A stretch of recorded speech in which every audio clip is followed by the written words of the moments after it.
তুমি যে সুরের আগুন লাগিয়ে দিলে মোর প্রাণে, এ আগুন ছড়িয়ে গেল, এ আগুন ছড়িয়ে গেল সবখানে, সবখানে, সবখানে।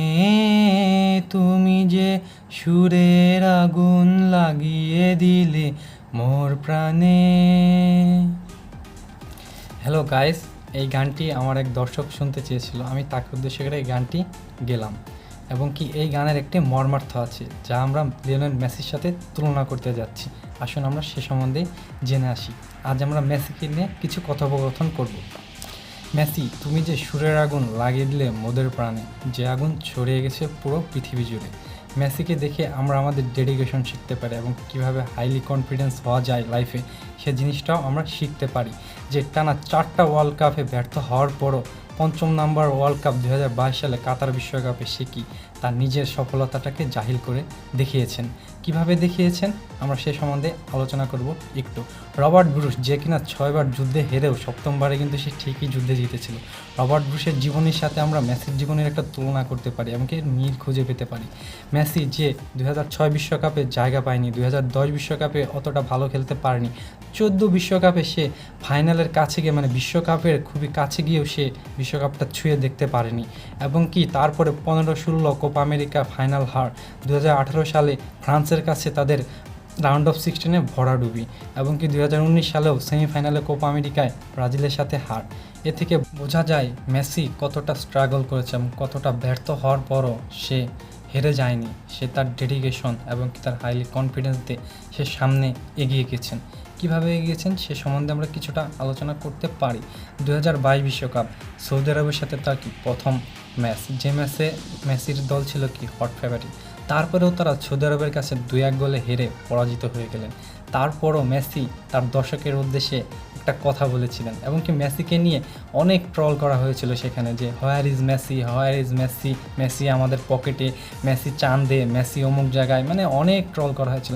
মেসি সেটার জবাব দেওয়ার জন্য তারপরের দিন প্রেস কনফারেন্সে এসে সে তার দর্শকদের উদ্দেশ্যে বলেছিল, তোমরা ধৈর্য হারাও না, তোমরা আমার প্রতি বিশ্বাস রাখো, আমি তোমাদের অবশ্যই ভালো কিছু একটা দিব।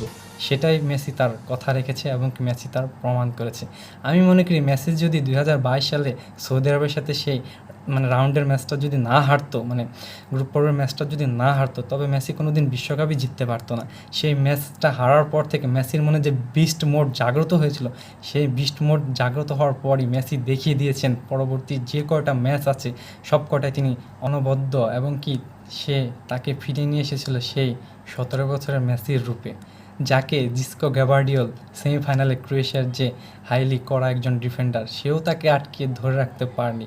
এ থেকে বোঝা যায় মেসির যে হাইলি ডেডিকেশন এবং কি হাইলি যে কনফিডেন্স, এ থেকে আমরাও কি আমাদের জীবনের সফলতার দিকে এগিয়ে যেতে পারি। তাকে দেখে আমরা শিখতে পারি যে কীভাবে জীবনে হেরে গেলেও পিছিয়ে পড়া যাবে না, সামনে এগিয়ে যেতে হবে। হার থেকেই তোমার শুরু। সো আমরা হেরেই জীবনটাকে শুরু করতে পারি। শুধু মেসি নয়, আমরা প্রতিটা ফুটবল খেলোয়াড়ের জীবনে যদি দেখি, তারা সবাই প্রচুর স্ট্রাগল করে এই পজিশনে এসেছে। সো মেসি তারপরে কি করলো, সেমিফাইনাল, কোয়ার্টার ফাইনাল, সেমিফাইনাল সব জিতে ফাইনালে গিয়ে একটি দুর্ধর্ষ ম্যাচে সবাই খুব উপভোগ দিলেন। যে মেসি কখনো ফাইনালে গোল করতে পারেনি, বিশ্বকাপ ফাইনালে গিয়েও গোল করতে পারেনি, সেই মেসি বিশ্বকাপ ফাইনালে গিয়ে 2টো গোল করেছেন। সো এভাবে প্রমাণ হয় যে মেসি তার বিস্ট মোডটা জাগ্রত করতে পেরেছিল দেখে 2022 বিশ্বকাপ জিতেছিল।